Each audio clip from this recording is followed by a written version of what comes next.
Let me tell you about a lady called Dr. Faith Popcorn. Dr. Popcorn. Great name, isn't it? Dr. Faith Popcorn wrote a book in 1991 called The Popcorn Report. And in the Popcorn Report, she predicted, at the start of the internet in 1991, she predicted that people would start to cocoon. That as the internet grew, people would grow more and more inwards and pull away from their fellow human beings. I don't know what life was like when you were growing up, but when I was a kid, there was always someone knocking at the door. There was the milkman, the guy from the pools, the insurance guy, the window cleaner, really scary man on a bike who sharpened knives. All the time, there was somebody knocking on the door, and we were always interacting with other human beings. These days, if the phone goes halfway through Emmerdale, everybody starts going, who's that? Are you expecting a call? I'm not expecting a call. What's going on here? If there's a knock on the door after dark, God forbid, everybody's under the table. Might be youths, roving street gangs. Hide away from the populace. Because we don't need to interact face-to-face with anybody anymore. We can all tweet and update our Facebooks, and anything we want to buy or obtain, we can do so by the click of a mouse. Everything we want. So what on earth would we want salespeople for? If everything we can get at the click of a mouse. And here's the thing. Even though that's all happened over the last 26 years, and there'll be people in booths all around this show that will tell you that sales has changed vastly in that period. But you know, buying motives have also changed vastly in that period as well. Strange thing is, people are still getting sort of 1985 sales training when they've got 2017 sales problems. Because people don't know what they don't know.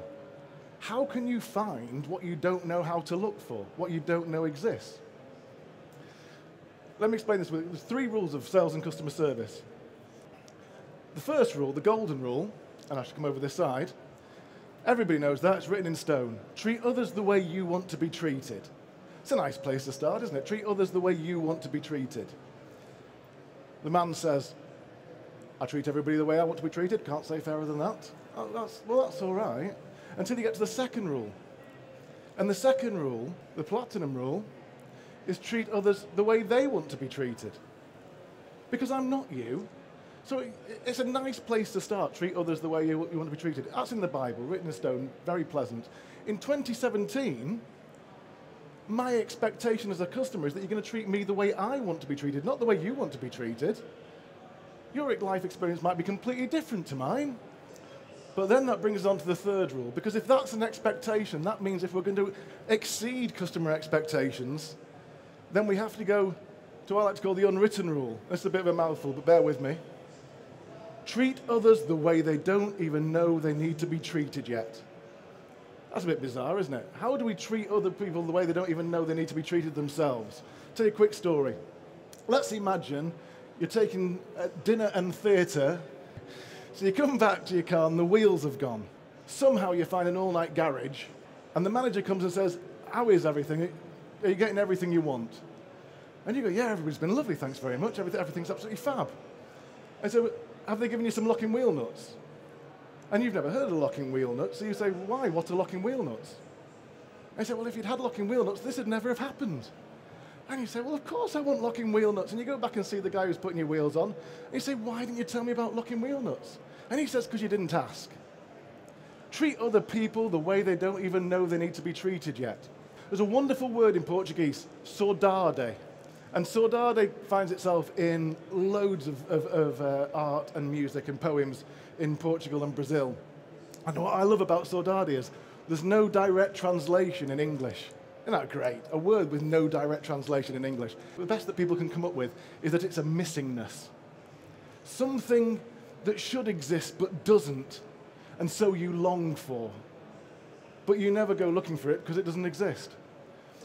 And there's the problem with an age of internet with buying motives, with a group of people that we call prospects and customers who don't know what they don't know. And that's where we have to redefine where salespeople sit these days, because we're not selling the way we used to sell. When I was selling photocopiers in the 80s, there was a yellow pages. There was no internet.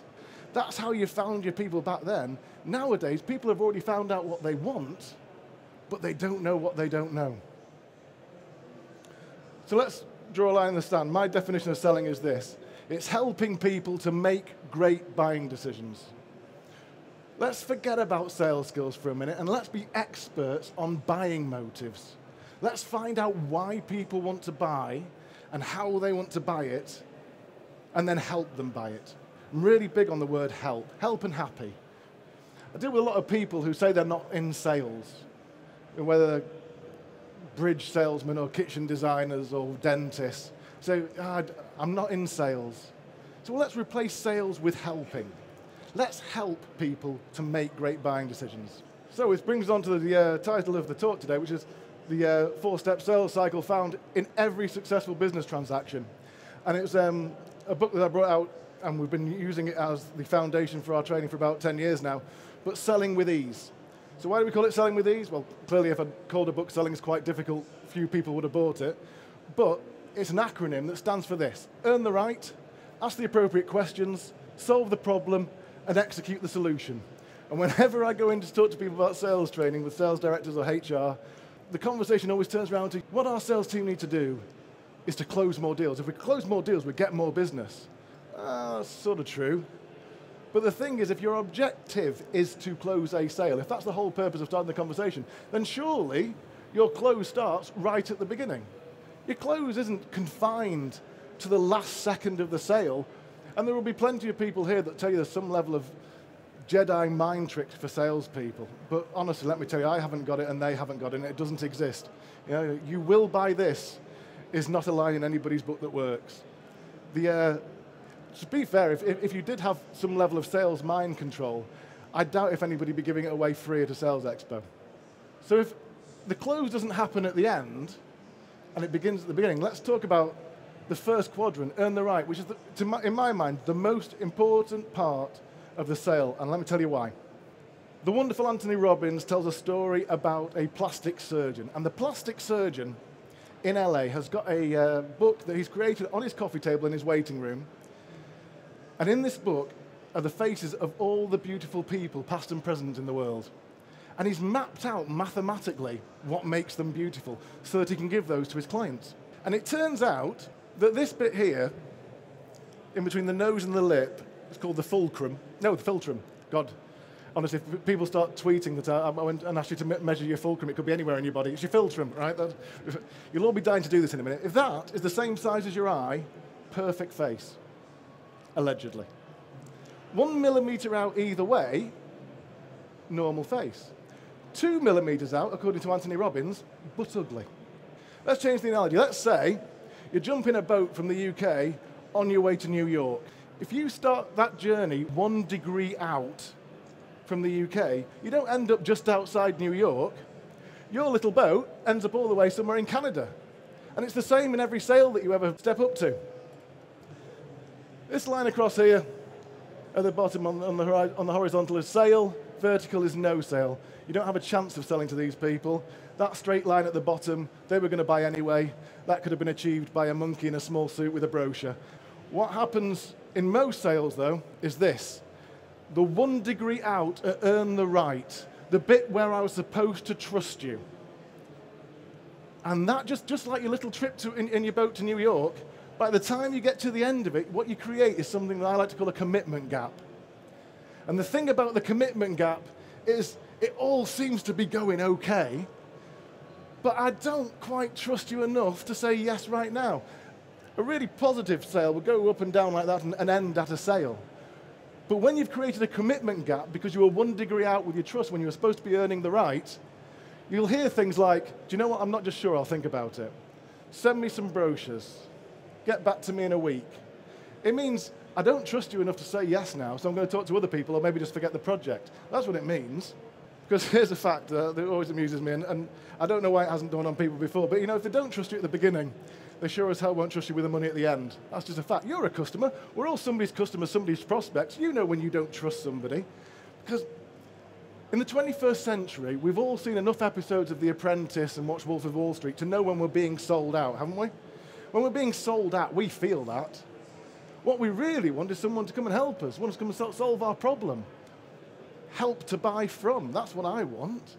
So once you've earned the right, and to be fair, I could talk to you about earning the right for about 3 hours, but ask the appropriate questions is the next one. We move around from commitment, where we're committing ourselves to be the best we can be for the customer, to asking the appropriate questions. We're on the understanding side of the table now.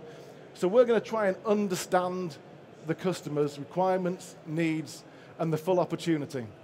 2 types of questions, open and closed. Open questions, who, what, why, where, when, and how. Yeah? Great thing about who, what, why, where, and how, you can't say yes or no to them. Who was your first girlfriend? Yes. Why did you just kick me in the shin? No. How much is that doggy in the window? Yes. You can't, you've got to give some element of information through. And so we train that into people, a nice sheep dip one-day training course, off we pop. And they go out with their little boxes to sell. Let's say you went to see a doctor, right? You walk in to see a doctor, you sit down, and before you've said anything, the doctor says, take 2 of those 3 times a day.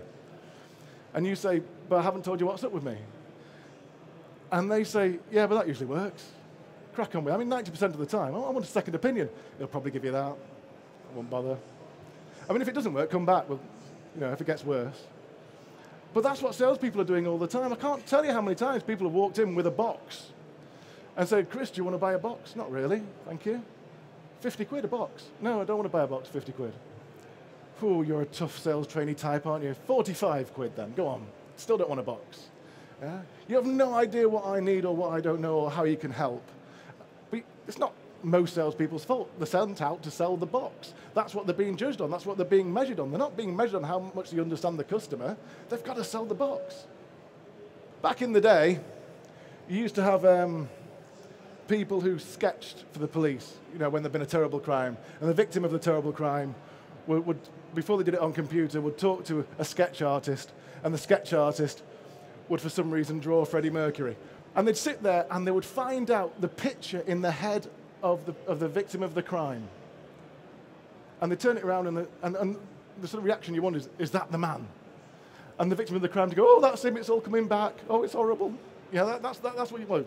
Not quite that, probably.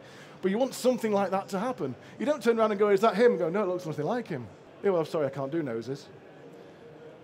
And yet, when we're in sales, we walk in knowing what we're already going to sell and ask questions to get to that point, rather than walking in with a blank piece of paper, asking great questions, finding out what you want, and then actually putting something together that looks like that.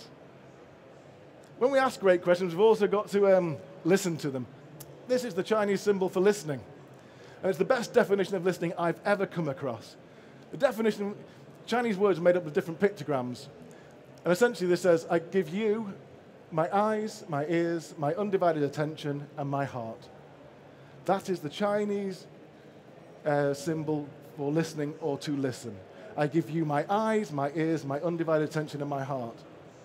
Because when you listen from your heart, when you listen wholeheartedly, when somebody feels like they've been understood, they'll have a conversation with you.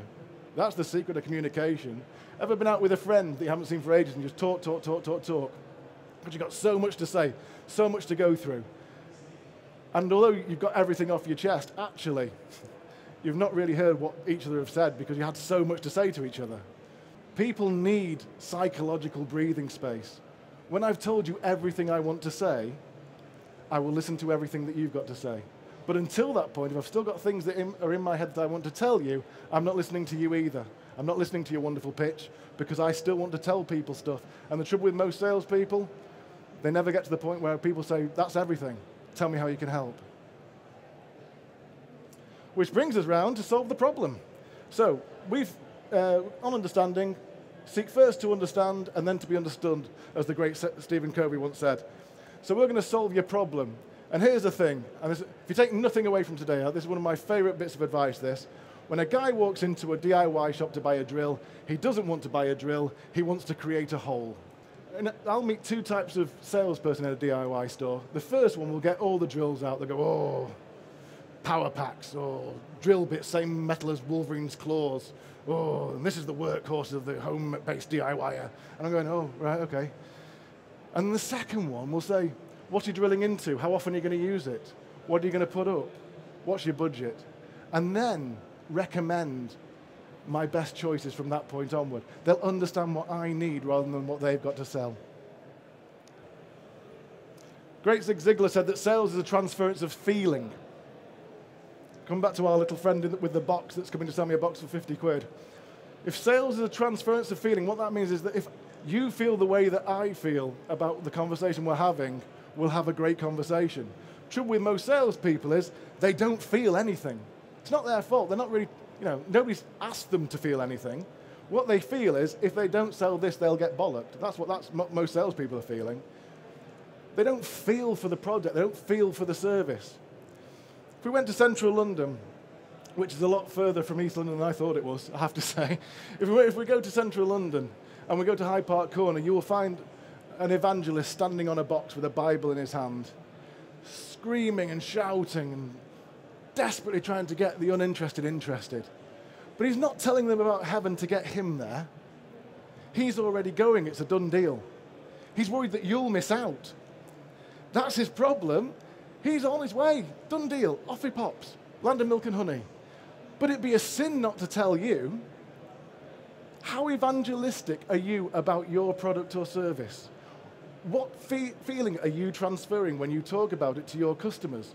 Because whatever's shining out of your heart through your eyes, that is what I'm feeling too. If you don't believe in it, I'm not believing in it. If you think you're overpriced, I think you're overpriced. If you don't think you're really there to help me, I don't think you're really there to help me. Go out and save your customers from the nearly men and con artists who are trying to rip them off with something they don't want and overcharge them for something they don't need. All over London right now, there are sales trainers delivering 1985 sales training to people who it won't benefit, it won't work, and everybody will walk away having a nice day, but nothing will happen. That's my fault. I should have got there first, right? I take full responsibility for not finding those people because they deserve better. And that's how I feel about my product. How do you feel about yours? And then we move on to the final bit, the execute the solution, the closing, the negotiation. But everything you've said from this point, earn the right, all the way around was you closed. If you're trying to save it back now, if your commitment gap is up there, if your 1 degree line is at a jaunty angle, there's no pulling it back down, I'm afraid. You're not going to save this one. When you get to this point, when you're adding money on to knock it off, and when you're thinking of all your 48 clever closes somebody taught you on a one-day foundation course for negotiation, just have a think about this. Shouldn't the salesperson you'd ideally like to be and the one you'd like to meet as a customer roughly be the same? It's amazing how they differ, you know.